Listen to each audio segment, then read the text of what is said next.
On today's episode, I spoke with Diandra Escobar about content flywheels and video content growth. If you don't know her, Diandra is a top content marketing voice on LinkedIn and is currently growing community and sales at Contact Studios. So let's dive right into the episode. So, if you wouldn't mind just talking briefly about your career so far in marketing, kind of what you worked on, and specifically right now, what you're focusing a lot of your attention on lately.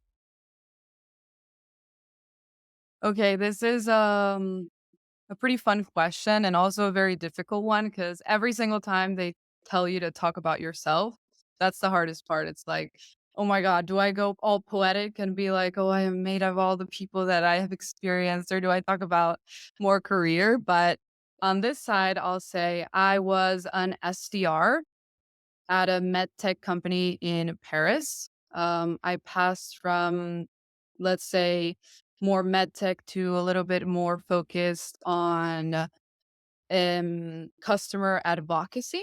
And I was also an SDR. So I've been an SDR. I was an SDR for 2 years. And then I did this pivot, let's say, in my career, which was to go full on marketing mode. And since 6 months ago, I've been the demand generation and community growth manager at Contact Studios.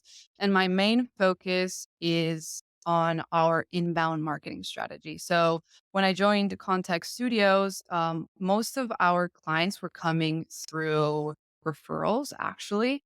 And we didn't really have a well put in place inbound marketing strategy, demand generation strategy. And something that has been really amazing and coming from a sales point of view is that I've been able to give it a huge focus around revenue, because something that I've noticed and working also, I have a huge background in a million things because I've been a million people in this life. And I was also a brand manager at a company that I founded actually in Colombia of eyelash extensions. And I've had a very close view on marketing, but also coming from this sales background, I was able to focus more all of our marketing efforts in revenue. So we don't want to focus our qualified leads because they tick one or two boxes. Like we want them to actually tick all the boxes that we know that we can actually give them the right value and that they're actually leads that come in that have the potential of bringing revenue into the company. So I think that's kinda like the short form of how I went from sales to go into a little bit more into marketing, and right now I'm the demand generation and community growth manager at Context Studios. Yeah, I've seen throughout my career that that's a powerful combination when you actually get a sales minded person coming into marketing to actually focusing on numbers. You've talked about the value of having marketing channels in place that actually compound over time instead of just relying on one off tactics that maybe work one time but aren't replicable, but things that can be relied on and compound over time. What are some examples to you of things you've consistently been seeing actually repeatedly compound over time? So, I love this question because I have a, like, very, very deep belief that the brands that thrive over the next 10 years are those that invest in marketing channels that compound, like you said, and provide leverage over time. What are two channels that compound and provide leverage over time? SEO and video. They're not only two of the highest ROI marketing channels out there, but they are also owned marketing assets that give brands massive leverage through audience growth and that actually compound every single month. They give the brand equity and as well, it's a catalog of content that customers can forever get value from. How do you think about mixing those two strategies together? With SEO and video, they obviously have their differences, but how can you bring them together to work effectively as one strategy? So that's a great question because a lot of people oversee that. And for example, YouTube is the second largest search engine in the world. Like, normally, people, when you're looking for something, you either go, how to XYZ, what is the best CRM on Google? but you also do that. And I think a lot of people listening to this podcast can actually catch themselves doing this a lot is go up to YouTube. So on YouTube, you also sometimes look HubSpot versus Salesforce, for example. And what is that? It's a search engine. So that's how I can say it's like the perfect way to actually see how video and SEO can combine perfectly is giving it a day-to-day example that we usually search on either Google or on YouTube. The numbers are huge actually for the numbers of people that actually look into this channel that is pure video, and it's been there for a long, long, long time. But so before I want to dive into video a little bit specifically, but before we do that, keeping it a little bit broader with content, I want to talk through the idea of the content flywheel as again, going back to a compounding channel, something that gives you benefit over and over and over and actually gets more valuable over time. How do you think about creating a content flywheel? Like what are the things that you look to put together to make it happen? Why is it valuable? Okay, so think of it as content is like a sales team that never sleeps. So content will work forever for a one-time investment. Content will always look good and reflects well on the brand. Content never gets sick or takes a vacation or shows up late. Content is always on message and content can close sales with multiple customers at once. So content being this ultimate growth flywheel means you invest in once and it just compounds and creates this kind of growth flywheel where you get more revenue, you get more clients, you have more revenue to invest into better content and not only invest into better content, but actually in better research. Because that's one thing that a lot of companies get wrong is they want to do this huge quantity over quality. Let's just push as much content as we can through all the channels, but yes, it is a growth flywheel, but it's not the type that more inputs means better outputs. It's better inputs, better outputs. And we like to say a lot of at Contact, the world doesn't need more content, it needs better content. So having this in mind that why content is so important for companies, think of it as, okay, so how do I start this growth flywheel? I have to start with the most important step, which is research. You really, really need to understand your target audience and what do they want to hear from you? What is actually valuable for them? In demand generation, the two most important parts are trust and and education. So you want to educate your buyer, your the person that will possibly buy or doesn't even know that they need you. And you also want to build trust. Like, I want to actually learn something from you and understand that I need something that you are offering, but I also want to be able to trust you that this that you are offering is actually valuable and it's actually something that is going to help me and my pain points. Let's dive into that idea of quality over quantity a little bit more as well. So if we're talking about creating video or SEO content, whatever it may be, what does better content actually look like? Or another way of saying this, you had mentioned if you want to build one of these compounding growth channels, then it has to, it has to tick certain boxes. Well, what kind of content does it have to be to actually work that way where it gets customers on autopilot? So I wish I could just give you a straightforward answer and tell you this is the content that is going to boost your brand and it's going to give you a million qualified leads, which is what we wish in demand generation would be told to us that easily. But what I would tell brands is experiment with your content. Experimentation over crowdsourcing, I would say. Like the truth is, yes, customer research is super important. Dialing down questions that are actually going to give you valuable responses for you to create and iterate in your content to make it resonate for them. But the truth is also, the audience doesn't actually know what they want until we give it to them, right? Um, there's this saying from Henry Ford once that he said, like, if I had asked people what they wanted, they would have said faster horses. So topic ideas, great content must be pulled from observation of other successful content or from original insights. So you need to consider each topic, for example, each platform, each creative concept that you're thinking, as like a hypothesis to test.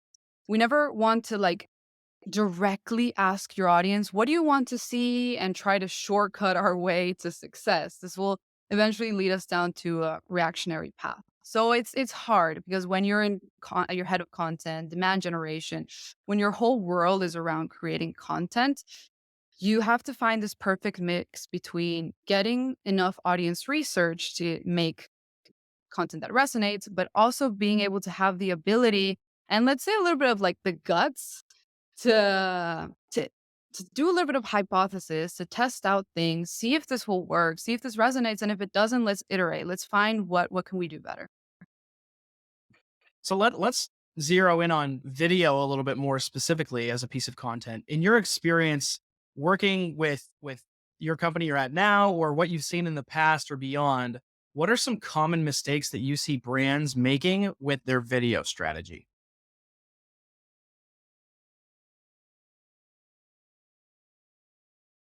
So there's something that a lot of companies get wrong with video, especially B2B videos, is they just make them hard to watch.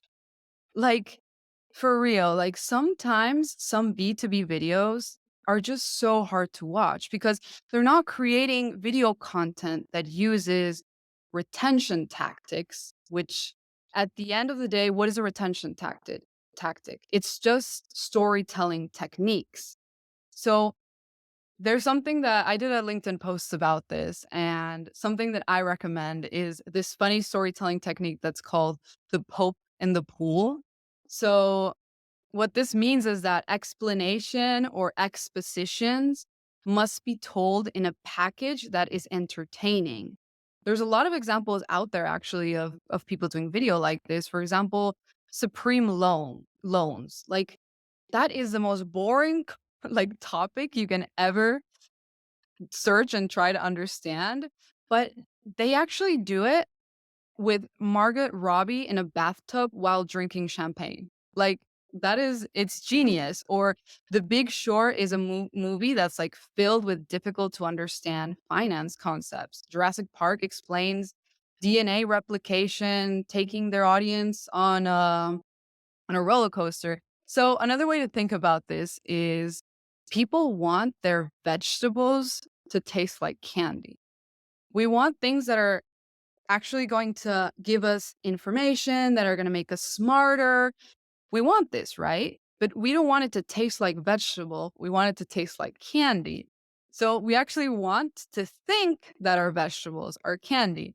So I like to think about it that way. And it's something that a lot of, especially B2B companies get wrong when creating video. So looking forward with video and other content even, how do you think that this evolves over the next few years? Because in the past year, we've already seen AI change a lot of things, and there's probably more technologies coming. What do you think content looks like in 3 to 5 years that's different from how it is now? So I think actually, a lot of companies are understanding this, and you see it in companies, especially if you're active on LinkedIn, like Lavender. Um, they make super fun content. Like you actually want to see it. You want to see the series they have. You follow the people that are behind these videos. Like everyone knows who the Wills are because there's a bunch of Wills in Lavender. So I feel like companies are understanding this. It might not be as fast as, let's say, for example, I would wish it to be, but I think it's evolving and companies are understanding this. And especially where my main focus is, which is LinkedIn, you're seeing LinkedIn kind of like evolve from this professional network platform into more of a social media platform.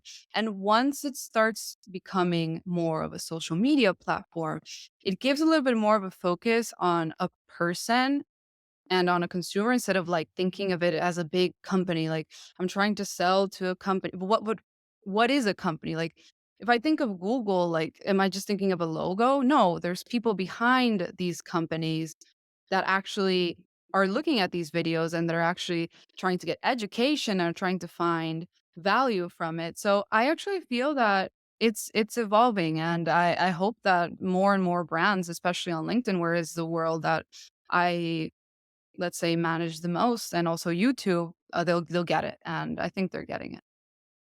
So you brought up LinkedIn where you're pretty active and it's a channel that you obviously care about. So how do you think through all the things that we've talked about content wise here? What content principles have you applied to your own LinkedIn growth that you could share with us? I love, saying this because people hate the word cringe, right? So it's just like it's cringe to think of the word cringe, but I say the strategy to success is being the cringiest possible. Now, hear me out. Yeah, you're not gonna go do, let's say, dumb stuff out there and like make a fool out of yourself. But normally, when you have to put yourself out there and you have to put your name on a post, like this post was created by Diandra Escobar. That makes you feel cringe because it's like, who am I to be saying this? Or is someone else that has 5, 10 years more experience than I am going to see this and just think it's cringe? Like, what does this girl know? Why is she saying this? So I just tell people, if you want to start on LinkedIn, be okay with being weird, with feeling cringe, with feeling scared. Like, it's okay.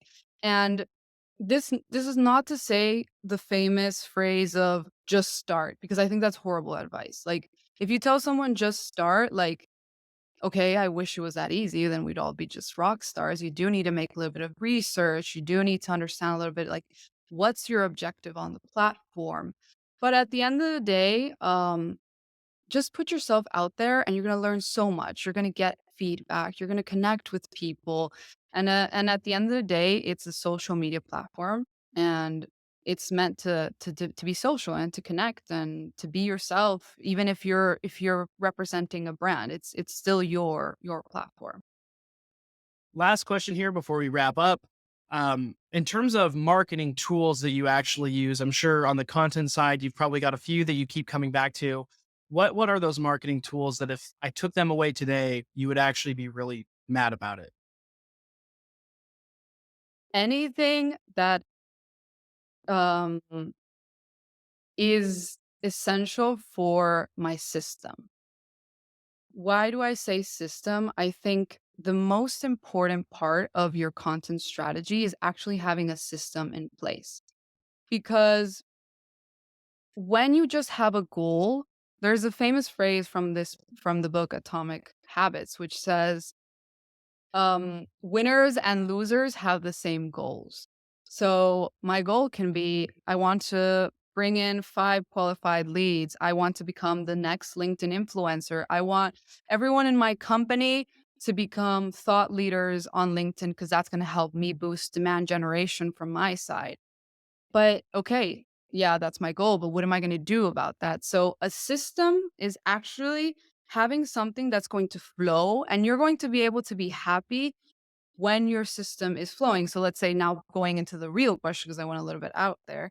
Um, Things like as simple as Asana, Notion, Canva, those things that I use to make sure that I have a calendar in place and that I see that things are ticking, that I know that I send out to my designer and she knows exactly what to do, what label to put under, so she understands if this is just an idea or this is in progress, or she can grab it now to be able to create into a design. If I can have it ready to post, our YouTube strategy, like any tool, let's say, for example, Asana, Airtable, Canva, like those things that actually are like the core of my system. I think if you take that away, then I'd just be like, now what?